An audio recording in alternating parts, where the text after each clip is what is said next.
नमस्कार दोस्तों, ओम नमः शिवाय। स्वागत है आप सभी का इस नए वीडियो में। ओम नमः शिवाय, जय श्री शिवाय, नमस्तुभ्यम, हर हर महादेव। प्रदोष की तिथि पर आप सभी को यह विशेष और अचूक उपाय अवश्य रूप से करना चाहिए, जो कि चावल के एक दाने से या फिर आप सभी चाहें तो धतूरे से भी कर सकते हैं। या फिर कहने का तात्पर्य है चावल और धतूरे के दो चीज़ों के प्रयोग से आप सभी को प्रदोष की मुख्य तिथि पर, यानी कि अभी जो हमारी प्रदोष की तिथि पड़ रही है, इस दिन तो हमें अवश्य रूप से करना चाहिए। बुधवार को यदि प्रदोष पड़ती है तो ज़रूर ही करें। अपने ग्रह से जो अपने घर में ग्रह से जुड़े हुए यानी ग्रह कलेश आपके जीवन से दूर होगा और साथ ही साथ धन धान्य की प्राप्ति होगी। धन दोष से जुड़ी हुई समस्याएं भी दूर होंगी। तो कैसे करेंगे और किस प्रकार करेंगे हम सभी ये छोटा सा उपाय, जो कि हमारे जीवन में प्रदोष की तिथि पर करके ग्रह कलेश और धन प्राप्ति से जुड़े हुए कष्ट और धन प्राप्ति की मनोकामना को पूर्ति करेगा। संपूर्ण जानकारी जानेंगे हम सभी पूज्य गुरुदेव की अनुकंपा और कृपा से। तो चलिए आइए आगे बढ़ते हैं और जानते हैं और समझते हैं कि किस प्रकार से करना है हम सभी को ये छोटा सा उपाय। लेकिन प्लीज़ उससे पहले वीडियो को लाइक कर दीजिएगा।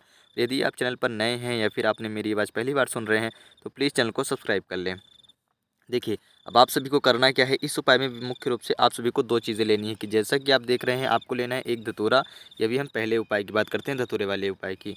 ठीक, 1 धतूरा लेंगे, 1 लोटा शुद्ध जल लेंगे। यह 2 चीज़ें लेकर के आप पहुँच रहे हैं अपने घर के नज़दीकी किसी भी भगवान शिव जी के मंदिर पे।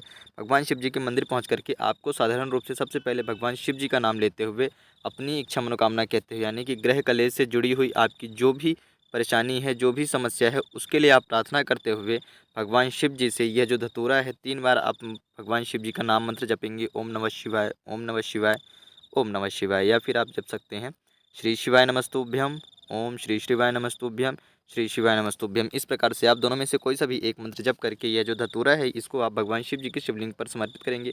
कुछ इस प्रकार करेंगे कि जो धतूरे की डंडी है वह माता जगत जननी यानी कि माता सुख सुंदरी के स्थान की तरफ रहेगा, यानी कि माता सुख सुंदरी का जो जल वाला स्थान देख रहे हैं उस स्थान की तरफ रहेगा, आपके धतूरे की डंडी रहेगी। ठीक, धतूरा आपने समर्पित कर दिया है ग्रह कलेश से जुड़ी हुई समस्याओं को दूर करने के लिए, साथ ही साथ धन से जुड़े हुए जो कष्ट है, जो बाधाएं आपको सामना करना पड़ रहा है, उसको दूर करने के लिए आपने धतूरा समर्पित कर दिया अपनी इच्छा मनोकामना कहते हुए। इसके बाद जो आपके पास 1 लोटा शुद्ध जल है, ये 1 लोटा शुद्ध जल आप सभी को अवतुधेश्वर महादेव जी का नाम लेते हुए समर्पित कर देना है। क्या नाम लेंगे आप, ध्यान दीजिएगा। अवतुधेश्वर महादेव जी का नाम लेते हुए आपको 1 लोटा शुद्ध जल भगवान शिव जी के शिवलिंग पर धतूरे के पर समर्पित कर देना है, संपूर्ण जल। और साथ ही साथ आप एक खाली कटोरी भी लेकर के जाएंगे छोटी सी, जिसमें से कि आपको वह जल एकत्रित कर लेना है। और इस जल को लेकर के जाएंगे तो आप अपने घर के मुख्य द्वार पर छिड़काव कर देंगे थोड़ा सा, जिससे कि क्या होगा, यदि किसी की बुरी नज़र, बुरी शक्तियाँ, बुरा दोष है तो वह दूर होगा। आपके घर के अंदर जो बुरी शक्तियाँ, नकारात्मक शक्तियाँ वह प्रवेश नहीं करेंगी। आपके जीवन से जो बुरी शक्तियों का ग्रह है वह दूर होगा, ग्रह कलेश से जुड़ी हुई समस्याएं दूर होंगी।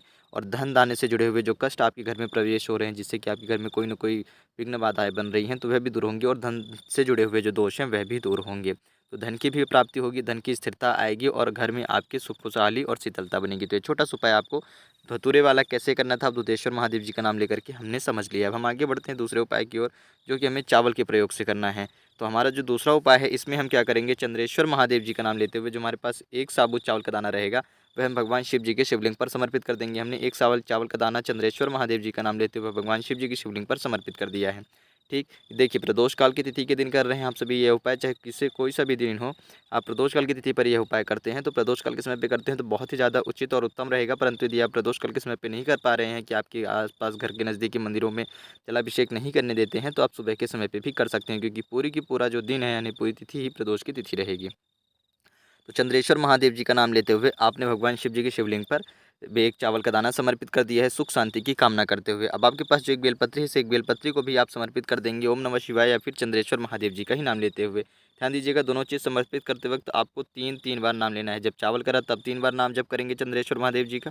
जब बेलपत्र समर्पित किया आपने, तब भी आपको 3 बार ही बेलपत्र को समर्पित करते वक्त चंद्रेश्वर महादेव जी का नाम लेना है। दोनों बार आपने चंद्रेश्वर महादेव जी का नाम लेकर के समर्पित कर दिया है। अब आपके सभी के पास जो 1 लोटा शुद्ध जल है, इस 1 लोटे शुद्ध जल से आप सभी चंद्रमौली महादेव जी का नाम लेते हुए अपने घर में ग्रह कलेश को दूर करने के बाद, या फिर अपने घर से जुड़े हुए ग्रह कलेश को दूर करके शांति, सुख, समृद्धि, स्थिरता, धन में सौभाग्य में की प्राप्ति के लिए आप सभी को भगवान शिव जी का नाम लेते हुए, यानी कि भगवान शिव जी का कौन सा नाम लेंगे, चंद्रमौली महादेव जी का नाम लेते हुए 1 लोटा संपूर्ण जल भगवान शिव जी के शिवलिंग पर समर्पित कर देना है। केवल इतना ही करना है। यदि आप चंद्रमौली महादेव जी वाला और अवधूतेश्वर महादेव जी वाला ये 2 छोटा सा उपाय करते हैं, चाहे धतूरे का हो या फिर चाहे चावल के दाने और बेलपत्री का प्रयोग करके करते हैं प्रदोष तिथि के दिन, तो आप देखेंगे कि अपने घर से ग्रह कलेश जैसी जुड़ी हुई समस्याओं को दूर करने के लिए आप प्रार्थना याचना कर सकते हैं, और धन से जुड़ी हुई समस्याओं को दूर करने के लिए आप प्रार्थना याचना कर सकते हैं। तो केवल इतना ही करना था। ये छोटा सा उपाय था। इस उपाय को कोई भी व्यक्ति कर सकता है, किसी के लिए भी कर सकते हैं, स्वयं के लिए भी कर सकते हैं। तो कैसे करना था और किस प्रकार करना था प्रदोष की तिथि पर यह छोटा सा उपाय हम सभी ने संपूर्ण जानकारी जानी है बहुत ही सरल और सहज रूप से पूज्य गुरुदेव की अनुकंपा और कृपा से। तो उम्मीद करता हूँ आप सभी समझ गए होंगे। यदि कुछ प्रश्न हो तो अवश्य पूछिएगा। जय श्री शिवाय नमस्तुभ्यम। हर हर महादेव। ओम नमः शिवाय।